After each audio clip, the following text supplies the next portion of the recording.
বেশ, power point কোথায় পাবো না, এই সার্চ বার আছে তো, এখানে গিয়ে পাওয়ার পয়েন্ট বলে সার্চ করবি, চলে আসবে। ঠিক আছে, ডবল ক্লিক করলে পাওয়ার পয়েন্টে খুলবে। সেম ওয়ার্ডে যেমন আমরা করতাম বা এক্সেলে, যে একটা ব্ল্যাঙ্ক পেজ থাকবে সেটাতে ক্লিক করবো, তাই তো? ব্ল্যাঙ্ক পেজে ক্লিক করলাম, কিন্তু ওখানে কেমন আসতো ওয়ার্ডে, যে একটা ব্ল্যাঙ্ক পেজ আসতো, এখানে কিছু লেখা থাকতো না, কিন্তু এখানে দেখ লেখা আছে ক্লিক টু অ্যাড টাইটেল আর ক্লিক টু অ্যাড সাবটাইটেল, তাই তো? এটা কিসের জন্য আছে, যখন আমরা দেখবি প্রেজেন্টেশন করি, আমাদের একটা টাইটেল থাকে, সাবটাইটেল থাকে, তার মানে হচ্ছে আমাদের একটা নাম থাকে, বাড়িতে একটা নিক নেম থাকে, থাকে তো, যেটা বাড়িতে থাকে। সেম আমরা হয়তো কোনো একটা টপিক আছে, সেই টপিকটার হেডিংটা আমাদের এখানে লিখবো, কিন্তু তার একটা সাবটাইটেল মানে তার আরও একটা ছোট হেডিং হবে, সেই হেডিংটা আমরা নিচে লিখতে পারি। ঠিক আছে, তার জন্য এটা, তখন আমরা এটা ইউজ করবো। কিন্তু নিজেরা যখন কাজ করব তখন আমরা ব্ল্যাঙ্ক পেজ নেব। সেটা কোথার থেকে নেব, সেটা হচ্ছে এই যে নিউ স্লাইড আছে, নিউ স্লাইডে গিয়ে পর এই যে ব্ল্যাঙ্ক পেজ আছে, এই ব্ল্যাঙ্ক পেজে গিয়ে ক্লিক করলে ব্ল্যাঙ্ক পেজটা চলে এলো, 2 নম্বরে আছে। এবার ধর এই পেজটা কিন্তু সেম আছে, তো এই পেজটা আমি ডিলিট করবো কি করে? সেম এই পেজে গিয়ে মাউসের সাহায্যে এখানে ক্লিক করবি, গেলাম, গিয়ে পর এখানে যে ডিলিট কিটা আছে, ডিলিট কিয়ে প্রেস করে দিলে ওটা ডিলিট হয়ে গেল, হয়েছে। তাহলে এটা কি আছে, 1 নম্বর লেখা আছে।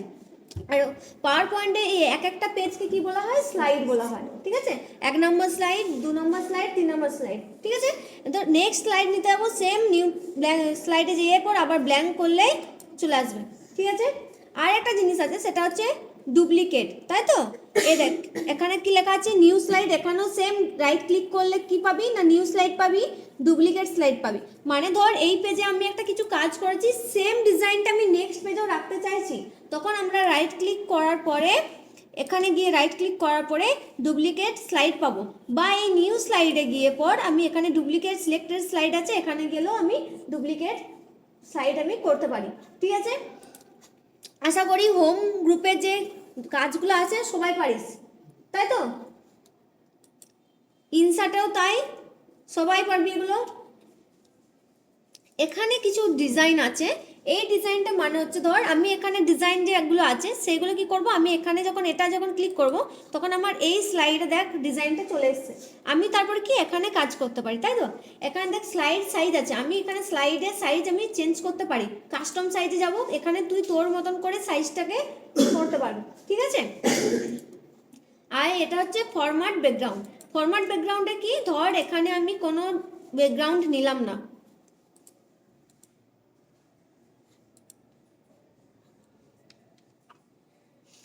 হোয়াইট করে নিলাম। ঠিক আছে, আমি নিজে থেকে কোনো একটা ব্যাকগ্রাউন্ড দিতে পারি, কোনো ব্রাউজার থেকে আমি কোনো একটা ব্যাকগ্রাউন্ড সিলেক্ট করে আমি ধর ডাউনলোড করে রেখেছি, সেটা আমি দেবো। সেটা কোথা থেকে দেবো না, এই ডিজাইনে গিয়ে পর যে ফরম্যাট ব্যাকগ্রাউন্ড আছে সেখানে গিয়ে এই যে পিকচার অর টেক্সট ফিল বলে আছে, সেখানে ক্লিক করব, ক্লিক করার পর সেম একটা প্যাটার্ন চলে এসছে, তাই তো? সেখানে গিয়ে দেখবি একটা জিনিস দেখতে পাবি, insert picture from a fill file বলে একটা জিনিস আছে, মানে লেখা আছে টেক্সট, সেই ফাইল টেক্সটে গিয়ে ক্লিক করলে কোথায় চলে আসবে না, আমাদের ফাইল এক্সপ্লোরে চলে আসবে, যেখানে আমি ডাউনলোড করে রাখবো সেইটা আমি একটা দিতে পারবো। ধর আমি এটা দিতে চাইছি, ঠিক আছে, এটা দিলাম, ক্লিক করলাম, ইনসার্ট করে দিলে আমার পুরো পেজে ওই সেম ডিজাইনটা ব্যাকগ্রাউন্ডটা আমার চলে আসবে। ঠিক আছে, এতদূর বুঝতে পারছি সবাই? আরও এখানে দেখা আছে, এখানে সলিড ফিল আছে, কিন্তু সলিড ফিল করতে গেলে এখানে একটা নর্মাল পেজ চলে এলো, হয়েছে তো? এখান থেকে কালারের অপশন আছে, আছে তো? এখান থেকে আমি যে কোনো কালার নিতে পারি। ঠিক আছে, কালার নিয়ে পর এখানে আমি সেটাকে কতটা পরিমাণ দেবো তার উপর নির্ভর করছে। এই একটা ব্যাকগ্রাউন্ড হলো, তারপর আছে এই একটা, এটা অটোমেটিকলি চলে আসবে, তোরা এখান থেকে কালার চেঞ্জ করতে পারবি। ঠিক আছে, কিন্তু সব থেকে ভালো হয় সেটা হচ্ছে পিকচার অ্যান্ড টেক্সচার ফিল, যেটা হচ্ছে আমরা নিজে থেকে ব্যাকগ্রাউন্ডটা সিলেক্ট করতে পারি। যে কোনো ইমেজের ধর ব্যাকগ্রাউন্ড দিতে চাইলাম, তখন আমরা ব্রাউজারে গিয়ে কি সার্চ করবো না, ব্যাকগ্রাউন্ড মানে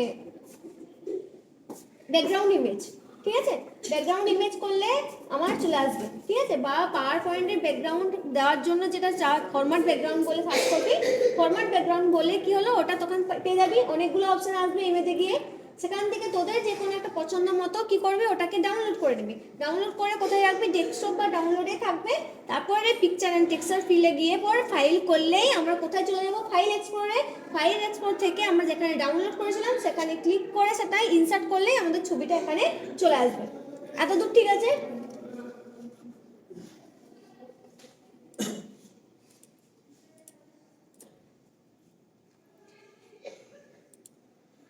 বেশ, আমরা ওয়ার্ড বা এক্সেলে কি করতাম, লিখলেই লেখা যেত, কিন্তু এখানে এখানে কি করে লিখলে লেখা যাবে না।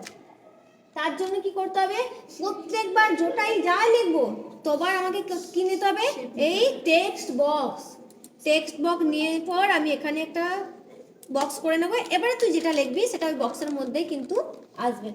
বোঝা গেছে? ছবির ক্ষেত্রে ছবিটা ইনসার্টে গিয়ে যেমন নিস সেরকম পাবি, কিন্তু কোনো টেক্সট লিখতে গেলে আমার পাওয়ার পয়েন্টে কি ইউজ করতে হবে, টেক্সট বক্স ছাড়া তুই এখানে কোনো লেখা লিখতে পারবি না। ঠিক আছে, এতদূর ক্লিয়ার সবাই?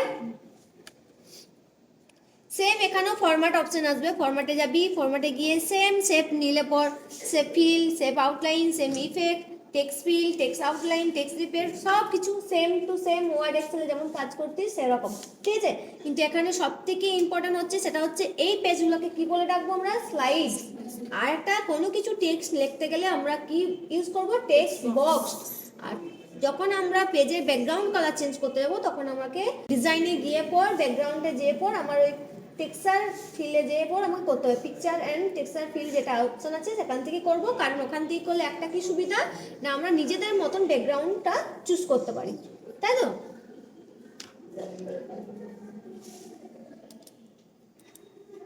হয়েছে, ধর আমি একটা ডিজাইন করব, শেপ নিলাম, এই শেপটা নিলাম, নিজেদের ইচ্ছা মতো ভাবে তোরা শেপ করতে পারিস। হয়েছে,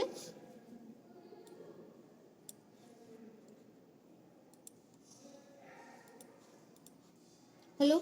এবারে ধরো আবার আমি এখানে একটু ডিজাইন করতে চাইবো, কি শেপে গেলাম,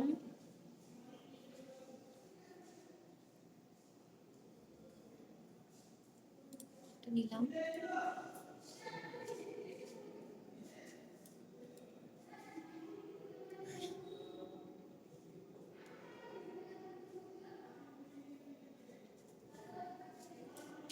বুঝছো তো?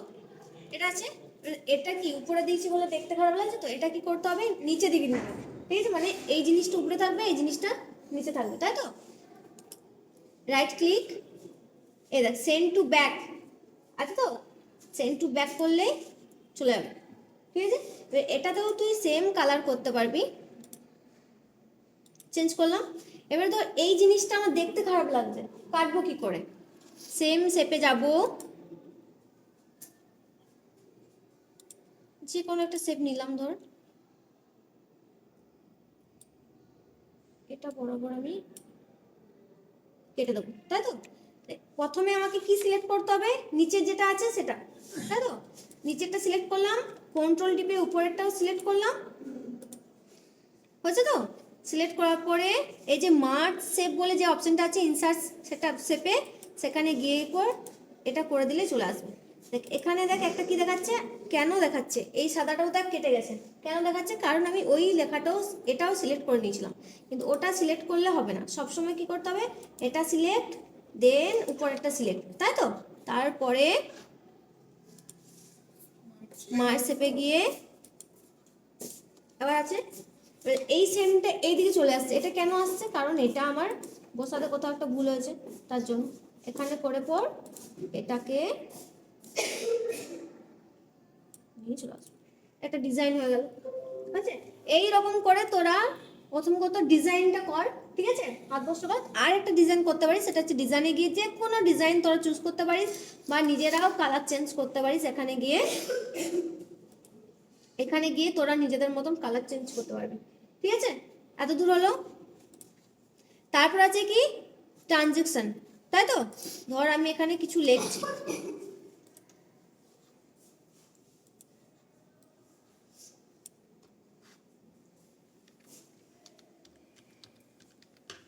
ওয়েলকাম লিখলাম,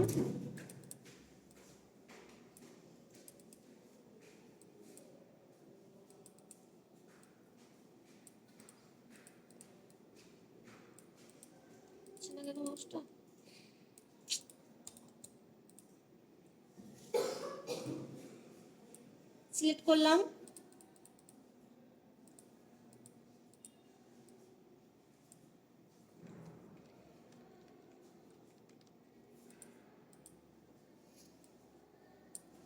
করেছি সেভ হিসাবে আমি এটাকে বড় করে নেব,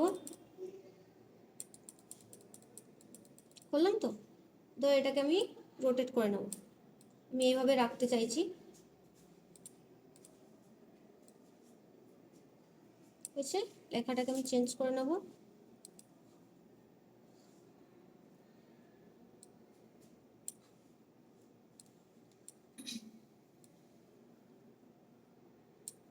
হয়েছে? বা এটাতে আমি কালার দেব, হলো। নেক্সট স্লাইড আমি নেব,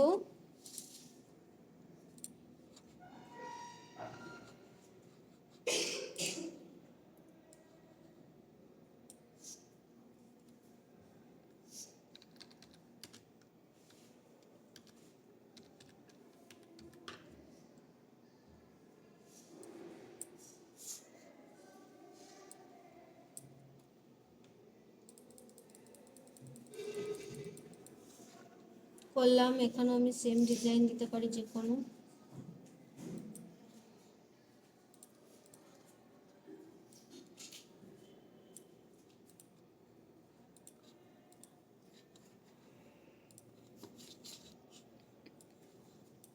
এখানে তোর অনেকগুলো নাম দেখলাম, ঠিক আছে, 1 2 করে হয়েছে। এবার এটার কি কাজ, ফোনে এডিট করছিস তো সবাই, ট্রানজিশনের কি কাজ, এখানে যেটা কাজ দিবি, ধর আমি ফেডটা দিলাম, ঠিক আছে, এটা আমি কি করে দেখবো যে আমি হয়েছে কিনা পেজে? এই যে প্রিভিউ বলে যে অপশনটা আছে, এখানে কি ক্লিক করবি, তাহলে বুঝতে পারবি কিভাবে আছে। ধর এটা দিলাম, হয়েছে, বেশ হয়েছে। সেম নেক্সট স্লাইডে যাবি, এটা তো একটা কিছু দিলি, তো পুশ করলাম, উপর দিকে অটোমেটিক যাবে, ঠিক আছে। এবার এটা চালু কোথা থেকে দেবে, এই যে ফ্রম বিগিনিং আছে, এখান থেকে পরপর হয়ে যাবে,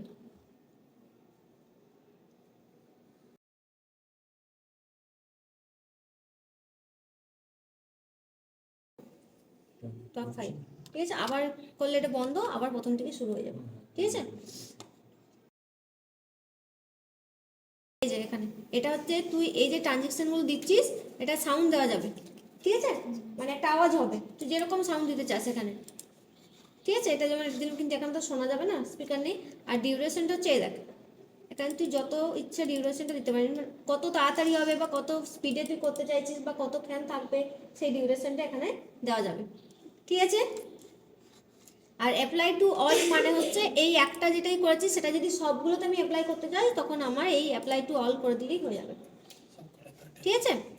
সেম তারপরে অ্যানিমেশন, অ্যানিমেশন মানে কি, অ্যানিমেশন মানে হচ্ছে লেখাগুলো অ্যানিমেশন হবে, ঠিক আছে। বেশ, অ্যানিমেশন মানে হচ্ছে তুই লেখাগুলোকে এডিট করতে পারবি, আর ট্রানজেকশন মানে হচ্ছে পেজটাকে আমরা ডিজাইন করতে পারবো, বোঝা গেছে। এখানে অনেক ধরনের আছে, এখানে ক্লিক করবি, ক্লিক করার পর যে কোনো ধরনের তোরা দিতে পারবি। ফ্লাই আউট মানে হচ্ছে এরকম আসবে, স্প্লিট মানে হচ্ছে এরকম দেখাবে, ঠিক আছে। প্রত্যেকটা লেখায় এরকম অ্যানিমেশন দিবি, আর প্রত্যেকটা পেজে আলাদা আলাদা ট্রানজেকশন দিবি, ঠিক আছে। দেওয়ার পরে সেভ করবি, যেমন সেভ করি, সেভ করার পর যখন অন করবি, তখন স্লাইড শোকে ফ্রম বিগিনিংয়ে যে পর শুরু করে দিবি, শুরু করার পরে প্রথম কোথায় স্পেস বা F5 ক্লিক করবি, অটোমেটিক্যালি নেক্সট পেজটা দেখা যাবে।